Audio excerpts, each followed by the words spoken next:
Husnabad Congress party కార్యాలయంలో మంత్రి పొన్నం ప్రభాకర్ సమక్షంలో కాంగ్రెస్ పార్టీలో చేరిన చేనేత ఐక్యవేదిక రాష్ట్ర ఉపాధ్యక్షులు గాజుల భగవాన్ నేత పద్మశాలి సంఘం జిల్లా ప్రధాన కార్యదర్శి గోలి వెంకటనారాయణ, పాము రాజన్న, మార్కండేయ స్వామి, ఆలయ బాధ్యులు వేముల వెంకటరమణ, జనగామ గ్రామ పద్మశాలి సంఘం అధ్యక్షులు సాదుల యాదగిరి, వేముల వీరస్వామి, గాదాసు రాజు, వివిధ గ్రామాల పద్మశాలి సంఘం అధ్యక్షులు తదితరులు పాల్గొన్నారు.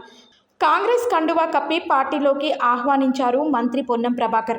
ఈ సందర్భంగా మంత్రి మాట్లాడుతూ పార్టీలో చేరిన పద్మశాలి సంఘం నేతలకు సాదర స్వాగతం పలికారు. హుస్నాబాద్ నియోజకవర్గంలోనే కాకుండా రాష్ట్ర వ్యాప్తంగా పద్మశాలి సమస్యలు పరిష్కరిస్తామని తెలిపారు.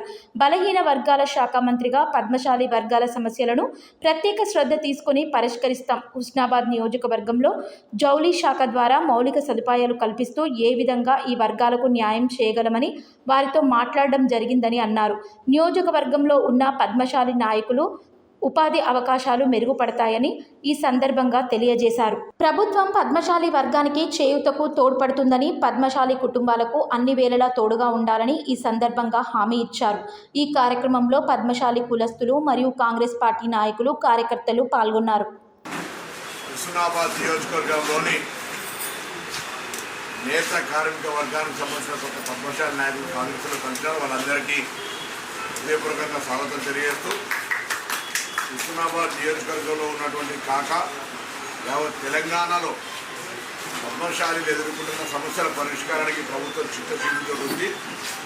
బలహీన వర్గాల శాఖ మంత్రిగా పద్మశాలి వర్గానికి సంబంధించిన సమస్యలన్నీ ప్రత్యేకించి శ్రద్ధ తీసుకొని వాటిని పరిష్కరిస్తామనే మాట ఈ సందర్భంగా తెలియజేస్తూ, హుస్నాబాద్ నియోజకవర్గంలో కూడా ఇప్పటికే జౌళి శాఖ, టెక్స్టైల్ అండ్ ఇండస్ట్రీ వాళ్లకు ఇక్కడ ఉన్నటువంటి మౌలిక సదుపాయాలు ఏ విధంగా ఈ వర్గాలకు న్యాయం చేయగలుగుతామనేటువంటి మాటను చెప్పడం జరిగింది. వాళ్ళు ఈ అంశం మీద సర్వే చేస్తూ ఉన్నారు.